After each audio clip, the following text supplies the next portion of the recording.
काय आपला घड्याळ, क्लॉक. ठीक आहे. आता घड्याळामध्ये काही बेसिक थिंग्स आहे. ठीक आहे, जे मीन्स डायरेक्ट विचारल्या जातात एक्झाम मध्ये आणि त्याचा ऑप्शन डायरेक्ट आपल्याला शोधावं लागते. ठीक आहे, जसे की विचारल्या जातात 12 तासात घड्याळाचे काटे एकमेकांवर किती वेळा येतात.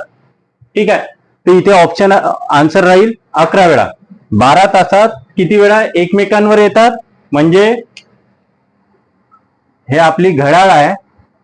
ठीक आहे, हा याचा तास काटा झाला. ठीक आहे, तास काटा हे एकमेकांवर आणि मिनिट काटा हा मिनिट काटा असा हे दोघं एकमेकांवर किती वेळा येतात. ठीक आहे, स्टार्टिंग होते 12 वाजतापासून.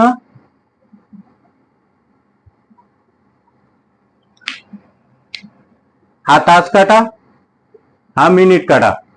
ठीक आहे, 12 वाजता, 1 वाजता, 2 वाजता असे 12 तासात किती वेळा एकमेकांवर येतात. मीन्स हा तास काटा झाला, तास काट्यावरतीच हा मिनिट काटा. ठीक आहे, तर असे 12 तासात घड्याळाचे काटे एकमेकांवर 11 वेळा येतात. तसंच 24 तासात कितीदा येईल 22 वेळा. ठीक आहे, त्यानंतर घड्याळाचा तास काटा, मिनिट काटा आणि सेकंद काटा हे तिन्ही. ठीक आहे, मीन्स हा तास काटा, हा मिनिट काटा आणि हा सेकंद काटा हे तिन्ही एकमेकांवर 24 तासात कितीदा एकमेकांवर येईल 2 वेळा. ठीक आहे, 24 तासात ऑप्शन इथे लक्षात ठेवा, इथे 12 तास नाही, इथे 24 तास आहे. ठीक आहे, 24 तासात कितीदा येते 2 वेळा. ठीक आहे, सर्वात आधी किती वाजता येते रात्री एकदम 12 वाजता, जिथनं आपण टाइम स्टार्ट होते आपला 000. ठीक आहे, मग तिथनं सुरू होते 1 मिनिट, 2 मिनिट, मग 1 वाजतो, मग 2 वाजते, मग सकाळचे 6 वाजते. ठीक आहे, तर हे 12 वाजता, रात्रीच्या 12 वाजता एकदा होते आणि दुपारी 12 वाजता. ठीक आहे, दुपारी 12 वाजता जेव्हा सूर्य डोक्यावर असते तेव्हा एकदा. ठीक आहे, असे दोनदा हे तिन्ही काटे तास काटा, मिनिट काटा आणि सेकंड काटा हे एकमेकांवर येतात. त्यानंतर 12 तासात घड्याळीचे दोन्ही काटे मीन्स दोन्ही काटे मीन्स कोणते, तास आणि मिनिट. जनरली आपल्याला जे क्वेश्चन विचारले जातात हे तास आणि मिनिट वरतीच विचारले जातात. ठीक आहे, तास काटा, मिनिट काटा एकूण परस्परांना 90 डिग्री काटकोन.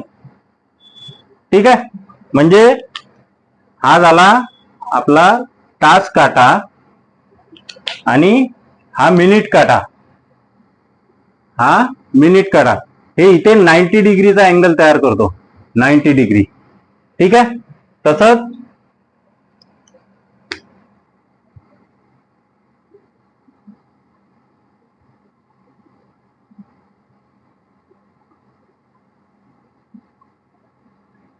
आता समजून घ्या 3 वाजले आहे, 3 वाजता इथे 3 आणि हा आपला 12 वरती काटा. ठीक आहे, हा तास काटा, हा मिनिट काटा. आता तास काटा आणि मिनिट काटा परस्परांना काटकोन मीन्स 90 डिग्री कितीदा छेदतात तर 22 वेळा. 24 तासात किती वेळा काटकोन तयार करेल 90 डिग्री कितीदा 44 वेळा. त्यानंतर 12 तासात एका सरळ रेषेत 180 डिग्री म्हणजे जर ही आपली वॉच झाली, आता हा तास काटा आहे त्याच्या विरुद्ध दिशेने, एकदम विरुद्ध दिशेने. ठीक आहे, हा मिनिट काटा. या दोघांचा कोण किती आहे 180 डिग्री, दोघं पण विरुद्ध दिशेने चालत आहे. ठीक आहे, हा इकडे आहे, हा इकडे आहे. ठीक आहे, असं कितीदा होत आहे एका सरळ रेषेत मीन्स 180 डिग्री 11 वेळा. 24 तासात किती वेळा होते 22 वेळा. ठीक आहे, त्यानंतर जसं आपली घड्याळ आहे, आधी ते पेंडुलम वाले यायची, 1 वाजला की 1 ठोका द्यायची, त्यानंतर 2 वाजले की 2 ठोके द्यायचे टन टन. ठीक आहे, 3 वाजले की 3दा ठोके द्यायचे. ठीक आहे, असे 12 वेळा मीन्स 12 तासात कितीदा ठोके पडतात म्हणजे 1 वाजता 1 ठोका, 1 वाजला आता 1दा आवाज देईल तो, 2 वाजले 2दा आवाज देईल, 3 वाजले 3दा आवाज देईल, 4 वाजले 4दा आवाज, असे 12 वाजता 12 वेळा आवाज देईल ती. ठीक आहे, तर असे किती वेळा टोले देणार आहे ती 78 वेळा. कितीदा? 78 वेळा. हे सर्व प्रश्न विचारलेले आहे. हे सर्व प्रश्न विचारलेले आहे आणि डायरेक्ट आन्सर मध्ये असते. 72 टाइम्स, 78 टाइम्स, त्यानंतर 90 टाइम्स असे आन्सर दिलेले असतात ऑप्शन मध्ये. ठीक आहे. तर आपल्याला हे माहित असायला पाहिजे की एक वाजता 1 टोला, 2 वाजता 2, तर असे 12 तासात 78 टोले. ठीक आहे. हे झालं काही थेरॉटिकल पार्ट. हे तुम्हाला पाठांतरच करणे आहे. पाठांतर म्हणजे जनरली लक्षात राहते. 12 तासात 11, 24 तासात 22 वेळा लक्षात ठेवायचं. त्यानंतर तिन्ही काटे 24 तासात कितीदा एकमेकांच्या वरती येईल? तर 2 वेळा.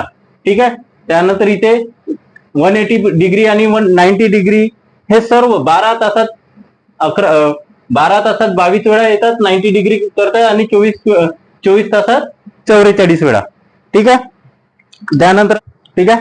आता याच्यावरती क्वेश्चन कसे विचारले जातात हे बघा. आणि हा फॉर्म्युला एकदम मोस्ट इम्पॉर्टंट फॉर्म्युला IMP. हा पूर्ण पाठांतर करून ठेवा. 11/2